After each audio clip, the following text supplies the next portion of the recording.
something to say.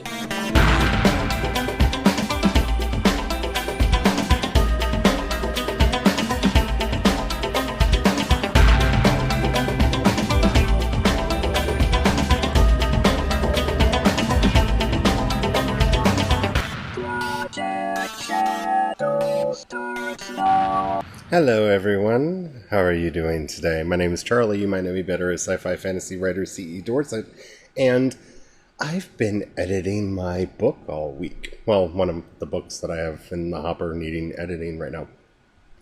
I've been working on the edits for Crucify My Love, which is the first book in the Mask of the Gods series, which will be coming out next year, and I've been thinking a lot about how to find the right words and making sure that the words that I am using are the right words.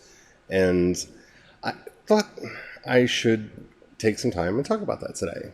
I haven't really talked about writing as much as I want on this podcast because, I don't want it to just be a writing podcast, but, I am a writer and that's kind of what I do all day. So, first of all, and this is not a paid endorsement. I know we have sponsors on the show now, but this is not one of them.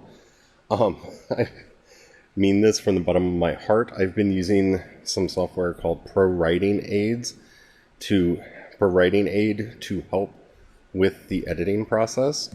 This is not the first book that I've used it on. I actually used it for Labyrinth of Souls as well. And I just wanted to start by saying, if you are currently in the process of editing and you're looking for some help on things, this is some of the better software that I've ever found to help with this. It won't replace having somebody actually sit down and read the book with you and help you go through it and do some of, the more structural things.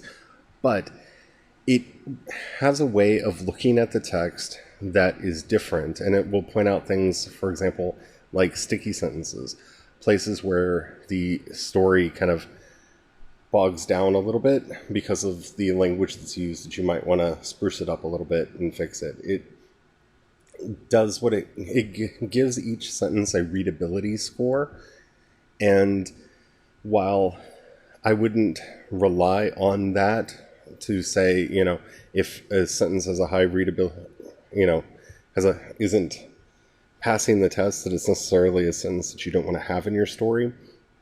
It does highlight certain sentences that may be difficult for other people to read and kind of draws your attention to them so that you can know what to look at.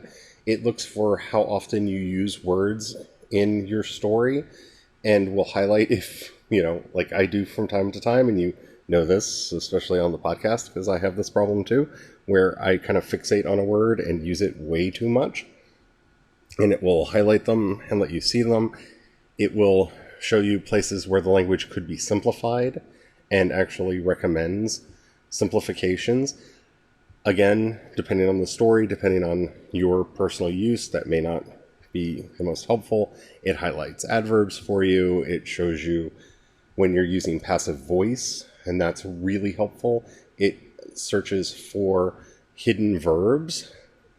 It does a lot of things that you kind of want an editing suite to do, and it connects with just about everything. I use it with Scrivener, which is how I personally write, and it's great. It just loads up the Scrivener file. I can edit right there. It saves it back to the Scrivener file, and I can do my editing in there. I really enjoy using it, and I wanted to start just by giving them a plug because they're awesome and they make my life a lot easier, and I kind of love it. And if you are currently editing something, definitely check it out.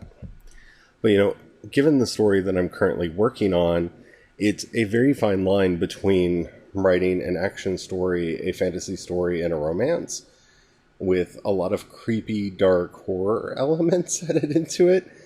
And that has been something that I've really been playing around with language on and struggling to find the right language to use. And how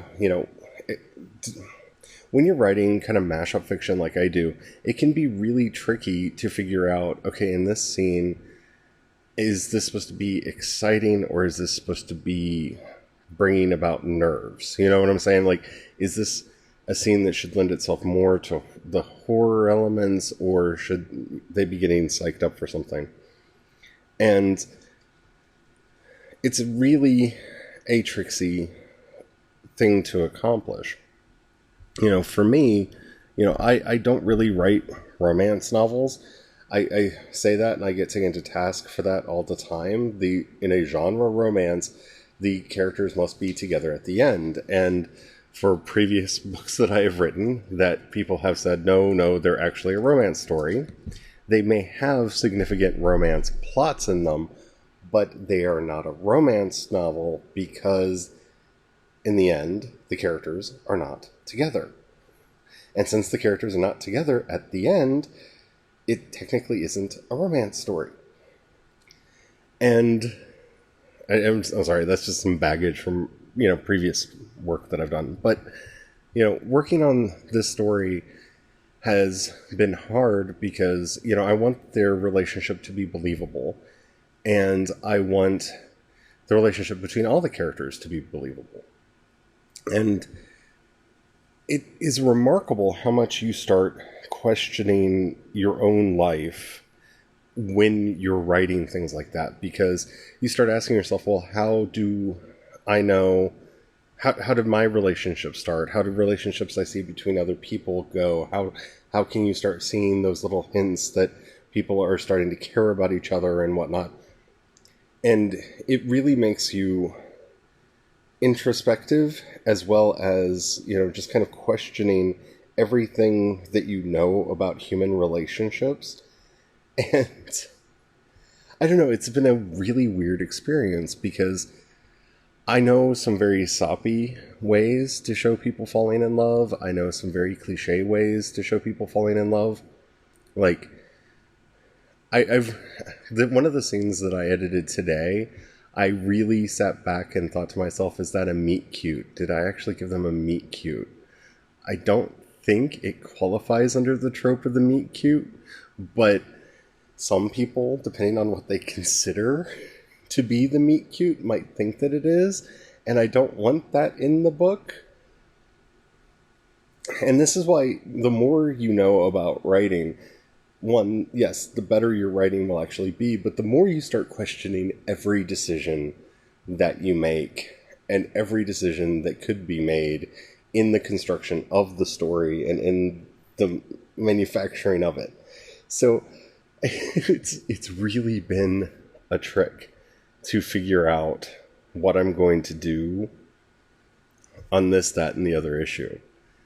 And I don't know. I just kind of wanted to talk about it because you don't realize how many subtle little things you do in your day until you're trying to make sure that you're capturing those things in a story. And, you know, it's something that I didn't think about when I was writing the book because I just wrote it. And the first two books in the series were like that. I just wrote them. And now that I'm in the editing and I'm making sure that, you know, the characterization is right, and, you know, the relationship is developing in a way that makes sense, I find myself really questioning a lot of things. So one of the most important pieces of advice I can give any writer, creator out there who's trying to tell a real story, and I write like crazy fantasy stories with monsters and magic, so bear that in mind when I'm saying this, because when I say a real story, I mean an emotionally grounded story. A story that resonates with people in a real way. It's important to keep yourself reminded that there's a difference between verisimilitude and reality. And for me, I think this is something that gets missed by some people. Like, when we look at the DC cinematic movies, like, they wanted to do grimdark. But the one thing that they neglected to do was give it any sense of verisimilitude.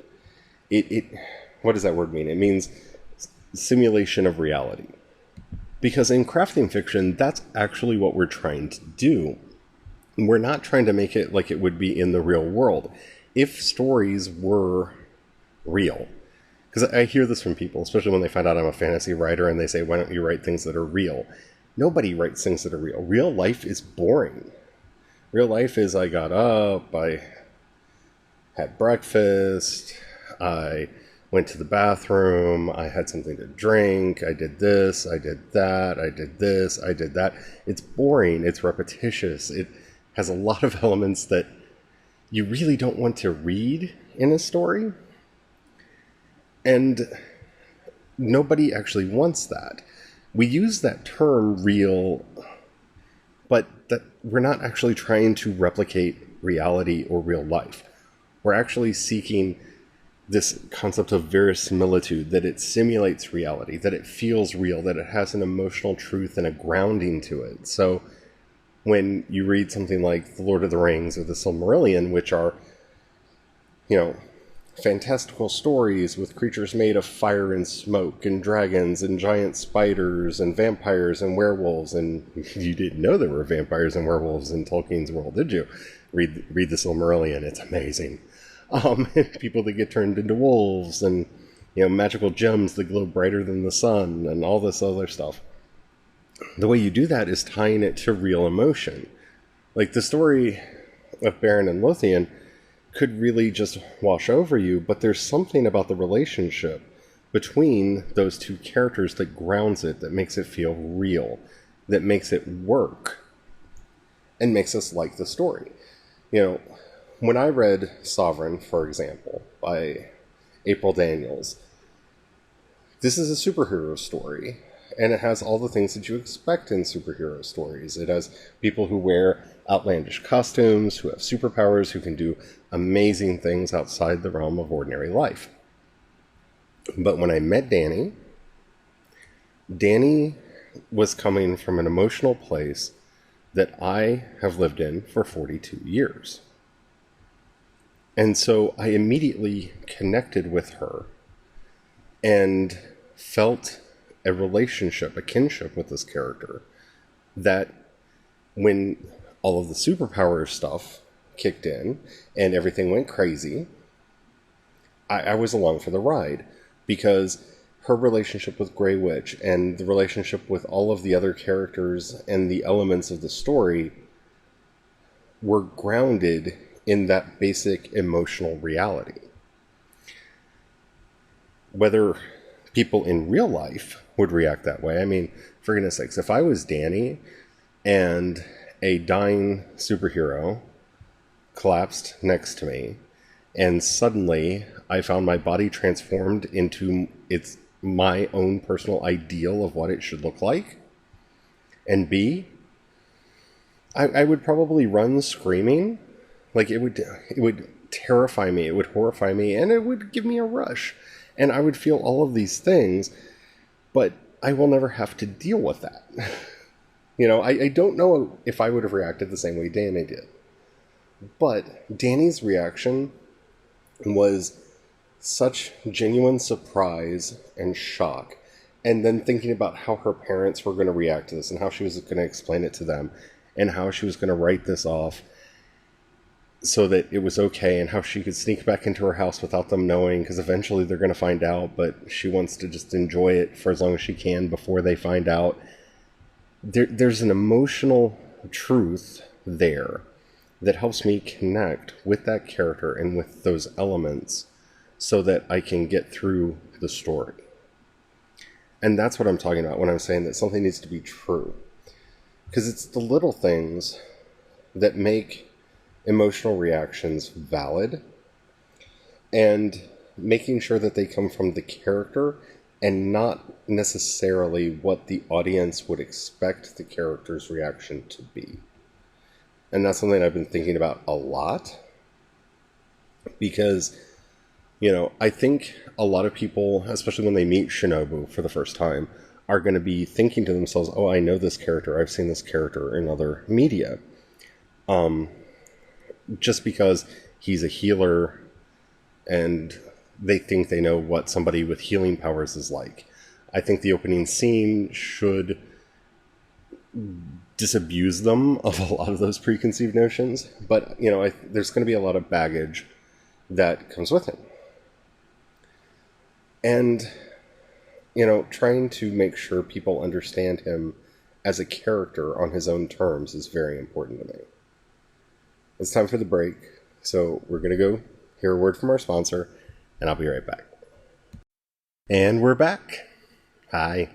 Okay, so before the break, I was talking about, thinking about the emotional baggage and the baggage that people are going to be bringing to my own fiction worlds. And some of that I can use to my advantage. So, for example, when I was just trying to figure out how I wanted to describe magic in the setting, I decided to use the word ether because it's something that has been around for a very long time. And for a lot of fantasy readers, I'm not going to have to explain it. I will have to explain how it works in my setting and in my world, and fit that in a way that's not overly, cumbersome to the reader.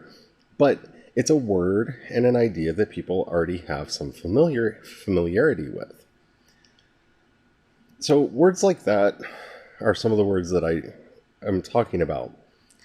But one of the other things that this story has really brought to mind for me is, my love of wuxia and xianxia fiction, and the fact that, I really wanted to use the 18 weapons in this setting, and then realizing that many people might not know what they are, and having to cope with that. And that's something that, I've had a lot of conversations with people about, and for some weapons, I will definitely have to explain them a bit more than others. Some of the more, unusual ones that people may not be familiar with, like the wind and fire rings and the iron whip.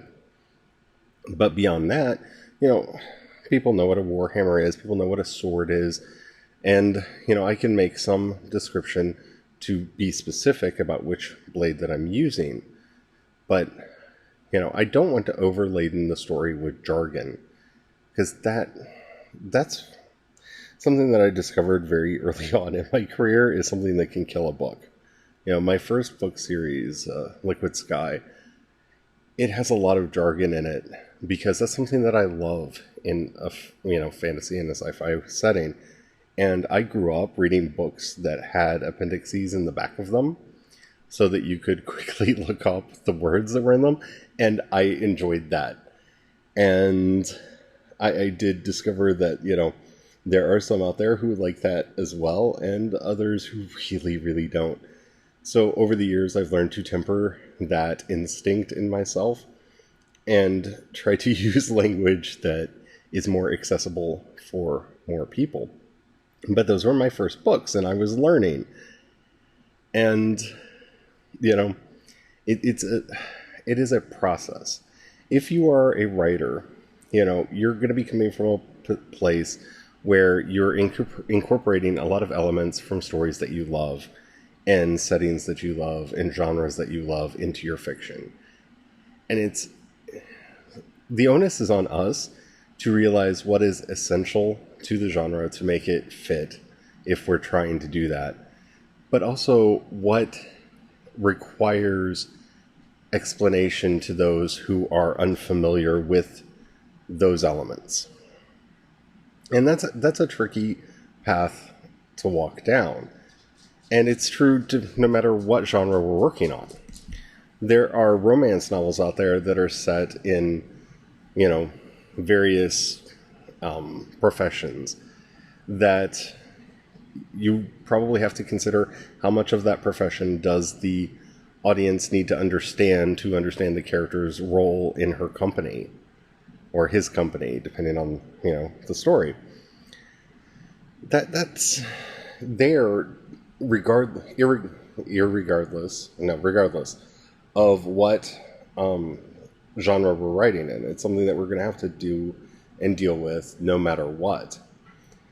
But, I've kind of defaulted to not taking anything for granted, especially when I don't know if I'm going to be using these words in a way that, people are familiar with or expecting to see.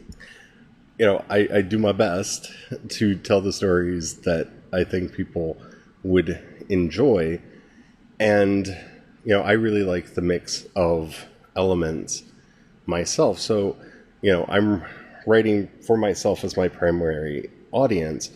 The problem is, I've been reading these kinds of books and watching these kinds of movies and television series and what have you for so long that there are a lot of things that I take for granted. And I can't let myself do that if I want my fiction to be relevant to others. And in some ways, like, this is the difference between writing fan fiction and writing your own fiction. And again, one of those things that I think we can go back to the DC movies and see that those are really like Zack Snyder fanfics of DC characters. Because there are things that we kind of need explaining about as an audience, because, yes, he's right in assuming everybody knows who Batman is. And he gives us the brief, basic overview of, parents died, fell in cave, saw bats scary. Okay, dress as a bat and deal and fight crime. Yeah, those are the basic elements of every Batman.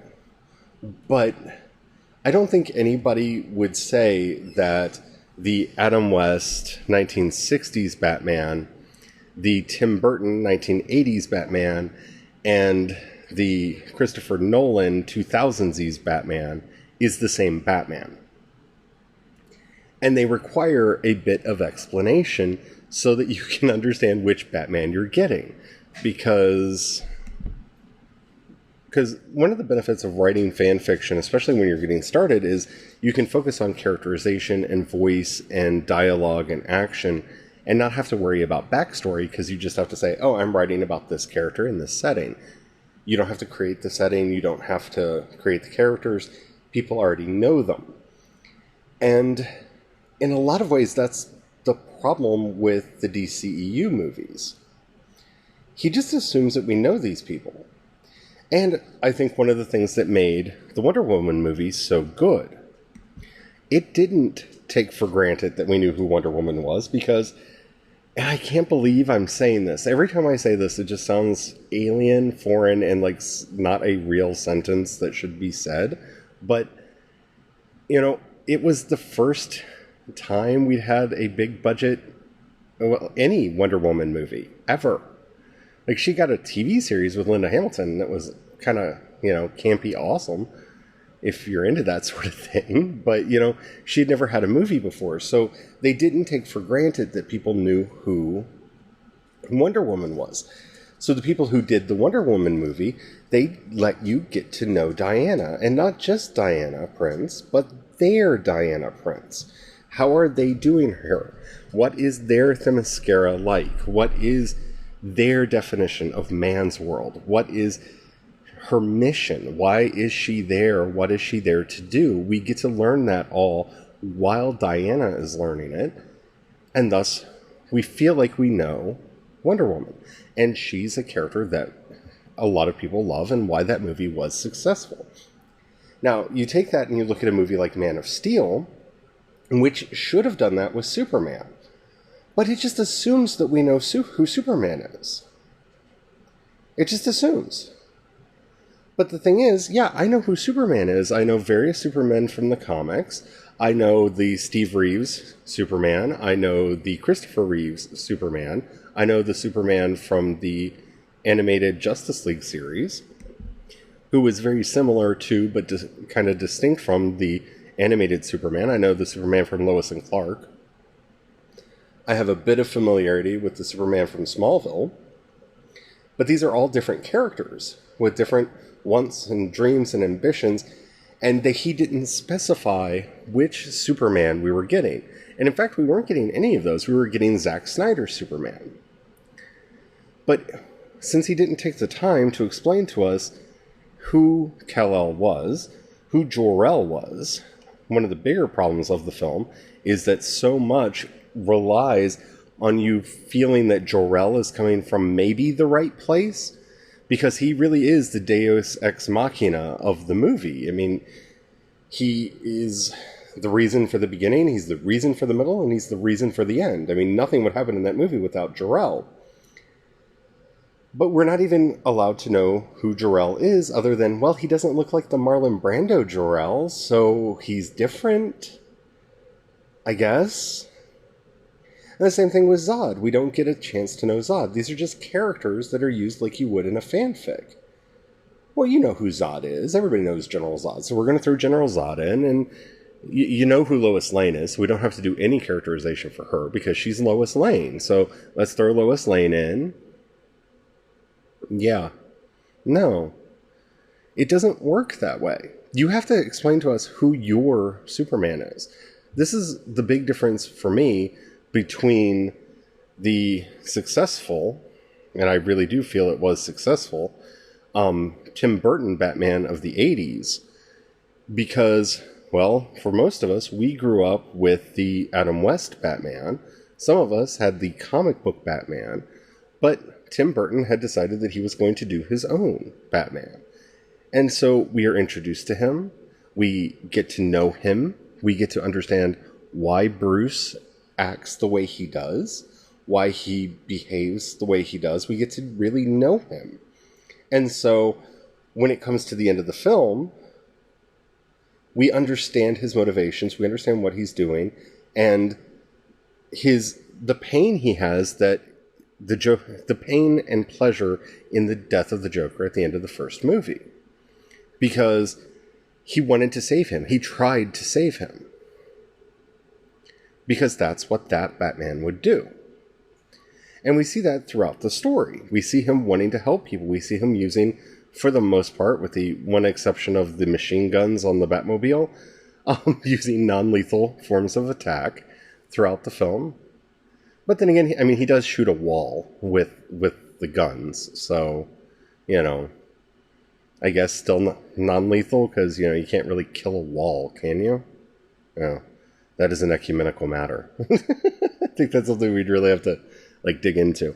But, you know, he took the time to explain to us exactly who his Batman was, which is one of the reasons why Batman Forever and Batman and Robin didn't work, because we got to know Tim Burton's Batman. We got to know him better in Batman Returns. And then, without introducing us to a new Batman, they just kind of continued the story and give us something that wasn't quite the Batman that we knew. And it felt weird, and it didn't quite work. I mean, sure, we should have all assumed it was a different Batman because it was played by a different actor, either, you know. But, yeah, it felt strange. Because they didn't take time to explain. You know, Schumacher did not tell us, oh, here's my Batman. Here's what makes my Batman different. Here's what makes my Batman act and behave the way that he does. He just kind of went, well, you know who Batman was. We just had 2 of these movies. Let's just go on with it. And you can't rely on that. And that's why when I say, you know, picking the right language is very important, that's why. It's why Homecoming resonated with so many people. Because there had been a lot of Peter Parkers. I mean, you could really, you know, pick a peck of Peter Parkers right now. I mean, there's just so many of them. But they took the time to let us know who their Peter Parker was. They didn't have to do that for Civil War, because he's just in it for just a little bit. Just a little bit. There's just a hint of him, just enough that all you have to know is, do you know who Spider-Man is? Look, Spider-Man. That's all you had to know for Civil War, because he's not in it that much. Which is why his cameo in Civil War worked. The movie worked because we got to know who Peter Parker and Aunt May are. And we got to get into their world and meet his friends and understand his motivations so that his decisions make sense. And we know that he's not either of the Peter Parkers that came before him. He's his own character. Which, again, is something I don't think they really took the time to do in The Amazing Spider-Man with that reboot thing that happened for 2 movies. Shall we not speak of it again, please? At any rate, that's why words are important. and kind of what I'm spending my time doing in the edit. So hopefully that's helpful. If you like this episode and you know somebody who you think would like it, please share it with them. That helps me out a lot. If the app that you're listening to me on lets you rate either this episode or this podcast, please do that. That tells the algorithms that they should share me to other people, and that helps out a lot. If you could just, give me a share on your social media, that would help out too. If you've got a couple bucks that you can throw my way, you can, depending on the app, either click the support button, or in the show notes, you'll see a support on Anchor link. If you click that, you can donate at the $1, $5, or $10 levels.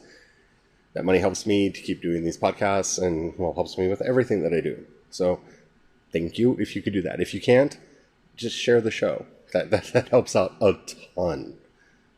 If you would like to send me a message, all you have to do is go to anchor.fm, download the app, follow Project Shadow, and you'll see a little button that says voice message. Click that. You can leave me up to a 1-minute message. It can be a question, a comment, or a topic you'd like me to discuss, and keep it clean, and I might use it on the show. I've done that for some episodes, and I really enjoy doing that, so bear that in mind. If you want to support everything that I do, you can go to patreon.com/CEDorset and become a patron over there. I think that's everything. Yeah, there's a lot going on. You can follow me on social media. I'm CE Dorset on Twitter. If you want a link to that or any of my social media accounts, you can go to projectshadow.com and find all of them listed there. Until next time, have the fun. Bye.